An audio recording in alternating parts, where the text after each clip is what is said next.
Hello everyone, and this is Devraj Chalise. I am a young researcher from Nepal. I have been working as a soil scientist in Nepal Agricultural Research Council for more than 7 years as of now. Today I am going to present my research with the title Assessing the Impacts of Land Cover Change in Soil Erosion Risk in the Nepal Himalayas. So I'll begin with general introduction of the country. If you look at this elevation map, here we can see elevation of the country varies from as low as 60 meter in the south to as high as 848 meter in the north.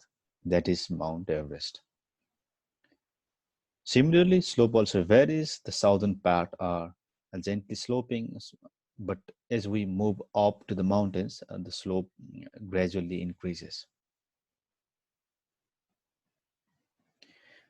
This map shows the different physiographic zones of Nepal.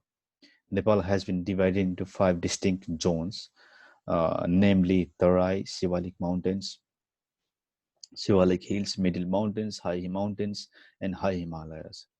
So elevation and slope varies in all of these physiographic zones, which give rise to different type of soil, vegetation, climate, and everything.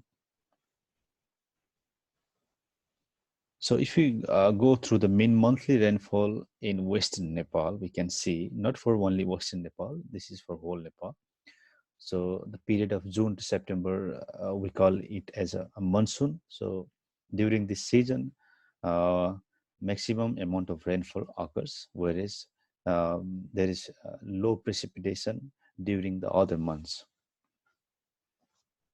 This figure shows the study area I have chosen for this research. Uh, so I have chosen 3 central river basins. Namely Tuliveri, Sarda, and Rapti River Basin, elevation of which ranges from as low as 516 meter to as high as 7,264 meter.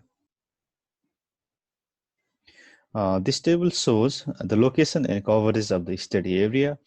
So of the 3 river basins, Tuliveri is the biggest one and also the diverse one because it comprises all the physiographic regions of Nepal, such as Tarai Plain, Shivalik Hills, Middle Mountains, High Mountains, and High Himalayas. Also, it has all the climate extremes that are found in throughout the country. And the area of the total area of the study area is 12,000 square kilometer. So this is the conceptual framework that I adapted for this research. General revised universal soil loss equation was used to prepare the soil erosion maps for 1995, 2007, and 2015 to find the significance and importance of land cover change to soil erosion. So for this, different data such as rainfall data, soil textural maps, topographical maps, digital elevation model, and satellite imageries were collected to prepare different factors of Rusle, such as R factor, K factor, L factor, S factor, and C and P factors. To prepare the R factor map, we acquired 11 years of rainfall data from Department of Hydrology and Meteorology of Nepal, whereas soil textural maps that were already prepared from Ministry of Land Reform and Management, Nepal, were used to prepare the K factor map. Similarly, a digital elevation model of 20 meter resolution was acquired from Nepal Agricultural Research Council to prepare ELS factor map, whereas C and P factor maps were prepared assigning unique values to different lane uses that were prepared from the USGS Earth Explorer satellite imageries. So this figure shows the land use map of 1995, 2007, and 2015. NV software was used to prepare this kind of maps. A total of 6 land use types were observed in the study area: forest, snow, water bodies, agriculture, built-up area, and bare lands.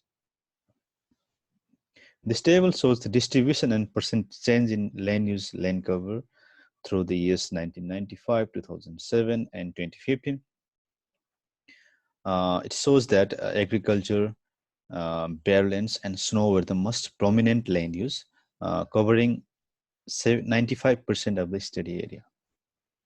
So if we go through the percent change in area, we can see that agriculture, built up area, and snow cover had increased through the years, whereas bare lands, forest, and water bodies had experienced a significant decline throughout the study period.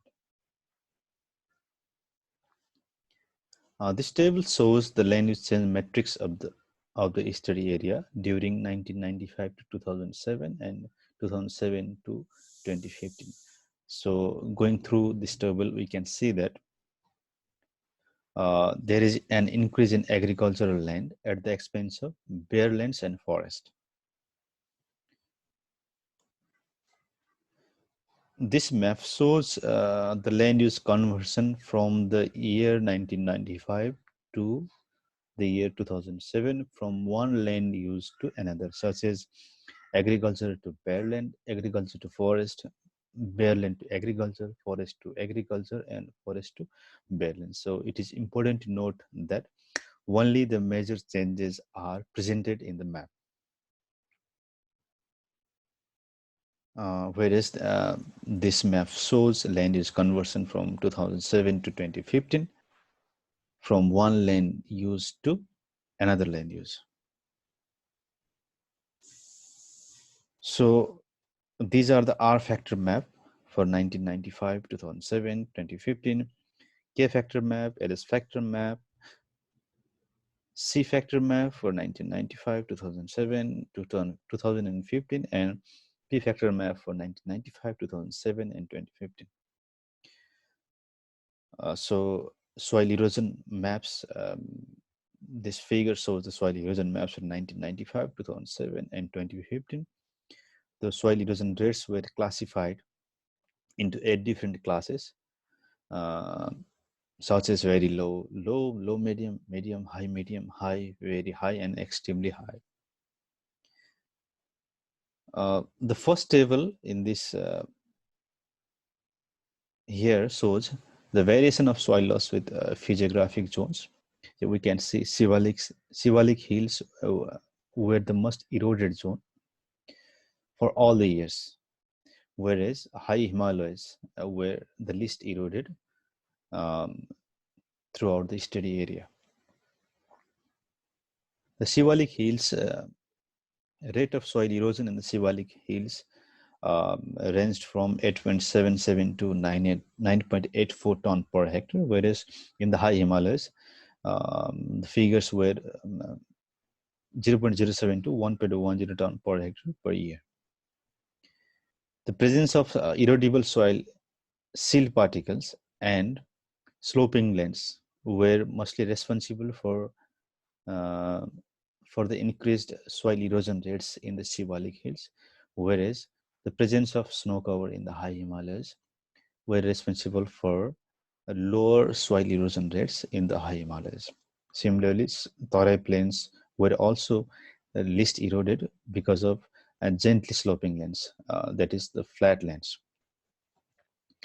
And the second table shows the variation of soil loss with land use land cover.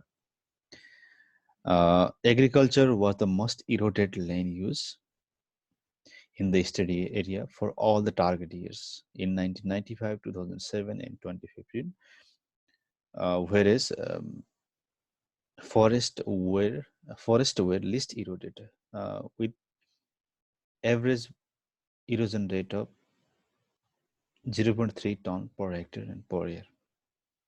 Surprisingly, bare lands lost soils at lower rates as compared to the agriculture. That may be due to the stabilization of soils in the bare lands, but agricultural lands are plowed many times Uh, that may be the reason why bare lands are losing soils at lower rates as compared to agriculture. The mean erosion rates have had decreased from 1995 to 2015 for the agricultural land use, but the area of agricultural lands has had increased. That so that the contribution of agriculture to gross soil erosion has had increased significantly from 1995 to 2015. So our results confirm that increase in agricultural lands at the expense of bare lands and forest had increased the soil erosion rates throughout the years.